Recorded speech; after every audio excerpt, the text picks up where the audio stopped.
U.S. Vice President Kamala Harris has thanked President Joe Biden for endorsing her as the Democrats' presidential nominee for the forthcoming elections.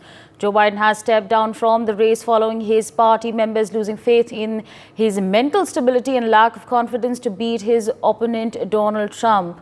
Now, of course, she's thanked Biden for his extraordinary leadership as president and said that she is honored to have the president's endorsement. So that's, of course, the latest that's coming in at this point of time. In fact, joining us on the broadcast is Professor Madhav Nalapa, the editorial director of the Sunday Guardian. We're also being joined by joebiden, international affairs expert.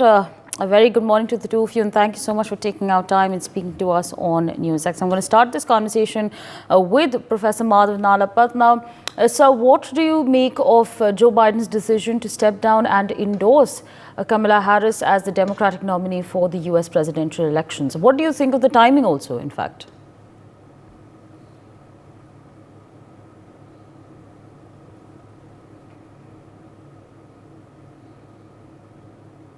Sir, if I could request you to unmute yourself, sir. Sorry. Yeah. Thank you. I'd like to say that readers of Sunday Guardian will not be surprised. There's a front page report on July 14 that this is precisely what is going to happen.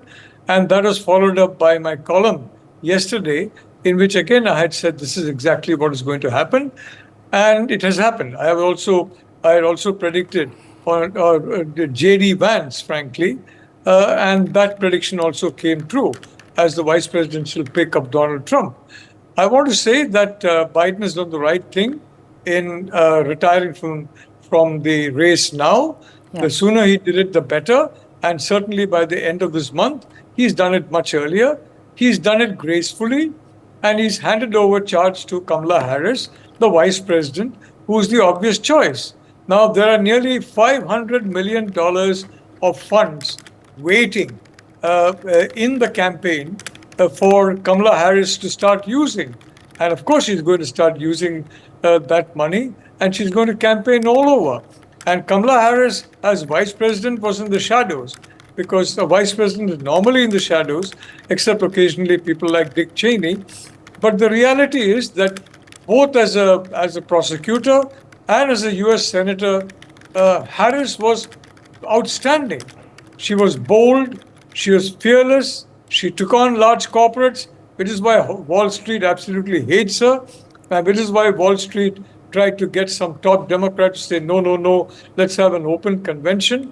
The fact is, an open convention would have handed the election to Trump and Vance. Now, Kamala Harris, Democrats are going to coalesce around her, and I think she's going to have a very good running mate. I had said that Gretchen Whitmer would be a good running mate, but if an all-woman ticket is considered too much for America, and possibly many people think that, then she could have somebody like the governor of Pennsylvania, somebody like that. But I can assure you, she's a formidable opponent for Donald Trump, because she can argue point by point with Donald Trump. She can argue, and she's as aggressive as Donald Trump is. And all you got to do is to watch her videos as a senator when she was grilling officials and lawmakers, other lawmakers on the Senate floor, and as a prosecutor, where she succeeded in prosecuting several cases. So I think you will see Kamala Harris unbound. She's a very formidable candidate. And if she has a good vice presidential candidate who can appeal to the swing states, well, I think that now Biden and Vance have got a fight on their hands. Joe Biden was Biden was giving them a walkover. Now Trump and Vance have got a real tough challenge on their hands. Previously, it was a walkover. And I again like to say, Biden did the right thing in handing over to Kamala Harris, because that is a gracious thing to do. And he did it despite pressure from some vested interests in the Democratic Party and on Wall Street to avoid doing that. Kamala Harris is not popular with Wall Street. She's not popular with big business.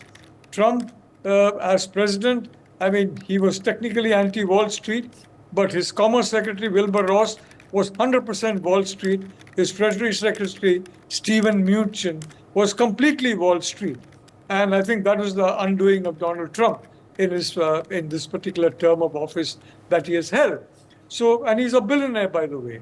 Kamala Harris is certainly not a billionaire. She's just a normal American. So, but she's a senator. She's a normal American. So I can tell you that Vance is a compelling story, a brilliant choice. And I predicted that choice. Kamala Harris has a compelling story. And now that she is the candidate, she's not in the shadow of President Biden. And she was a very good vice president. Right. She never wanted to do anything that upstaged President Biden. And she suffered a lot as a consequence of that. The Kamala Harris as vice president was not the Kamala Harris as prosecutor, the Kamala Harris that we saw as senator. Very, very different, very, very subdued. But today you have a new Kamala Harris emerging, and she'll have a good running mate. And in my view, they're going to pose a very tough challenge to Trump and Vance. Thank you very much.